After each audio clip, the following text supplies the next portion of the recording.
Corona વાયરસની સામેની જંગમાં આપણી 24 કલાક સેવા કરનારાઓનો જુસ્સો વધારવા વડાપ્રધાન દ્વારા કરાયેલ અપીલને સુરતીઓએ માન આપ્યું હોય તેમ લાગ્યું છે। 5મી એપ્રિલે રાત્રે 9 વાગ્યે સુરતીઓએ પોતાના ઘરની બાલ્કની અગાસી પર દીવડાઓ પ્રગટાવ્યા હતા। કાળનો કોરિયો કરી જતા કોરોના વાયરસ સામે સુરતના લોકોએ દીપ પ્રજ્વલિત કર્યા હતા। આ દરમિયાન લોકોએ દીવડાથી એકતાની શક્તિ બતાવતા ડભોલીના બાલાજી ચોકથી જમીનથી 1.5 કિલોમીટર ઊંચે ડ્રોન દ્વારા ડભોલી પુલ અને ડભોલી 4 રસ્તા વચ્ચેના આ નયનરમ્ય ફોટો 9:15 વાગ્યાથી જ લોકો દીવા મીણબત્તી લઈ પોતાની ઘરની બાલ્કની ટેરેસ પર આવી પહોંચ્યા હતા। બરાબર 9 કલાકે દીપ પ્રગટાવી મોબાઈલની ટોર્ચ ચાલુ કરી હતી। વધુમાં ભારતના પ્રધાનમંત્રી નરેન્દ્રભાઈ મોદીના આહવાનને માન આપી અમે આજના દિવસની રાત્રે 9 વાગે 9 મિનિટ માટે ઘરની તમામ લાઇટો બંધ કરીને 151 કેન્ડલ પ્રગટાવીશું।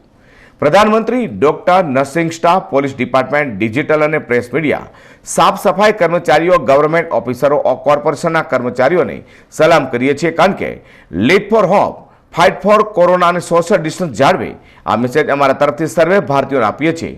લોકોમાં ઘરમાં રહે લોકો અને સ્વસ્થ રહે એવી અપીલ પણ તેમણે કરી છે।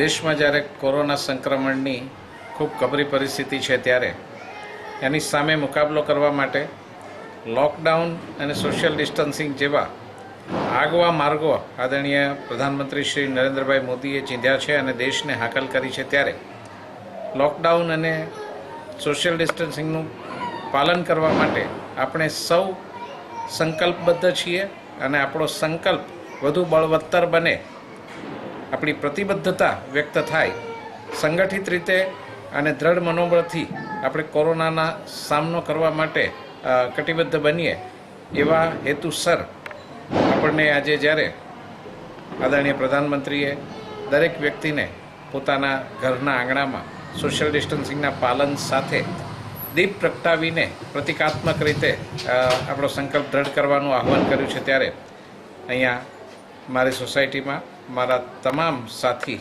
સોસાયટીના પરિવારજનો છે એમણે પણ અક્ષરશઃ એનું પાલન કર્યું હતું અને પૂર્ણ સમય સુધી તમામ લાઇટો બંધ રાખીને એમણે આ જ રીતે દીપ પ્રગટાવીને એ સમય સરસ રીતે પ્રાર્થના સાથે વિતાવ્યો હતો।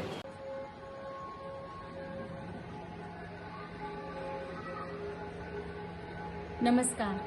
कहते हैं कि प्रकाश की सिर्फ एक ज्योति काफ़ी होती है अंधकार को मिटाने के लिए, और आज जब देश में एक साथ हजारों लाखों दिए जले तो ये तो तय है कि कोरोना रूपी ये जो अंधकार है उसको तो दूर होना ही है। और हमारे बहुत प्रिय प्रधानमंत्री जी मोदी जी ने जब ये बात कही तो हमारे पूरे परिवार ने ये तय किया था कि हमें भी उनको पूरा सपोर्ट देना है और कुछ ऐसा करना है कि हमारे अंदर के आत्मविश्वास और शक्ति इतने बढ़े कि ये परिस्थिति को हम सब साथ मिलकर दूर कर सकें। जय हिंद। કોરોના સામે સમગ્ર દુનિયા ડગમગી રહી છે ત્યારે સમગ્ર દેશ આજે રવિવારે રાત્રે જગમગી ઉઠ્યો હતો અને અનોખો સંદેશ પણ દુનિયાને આપ્યો છે।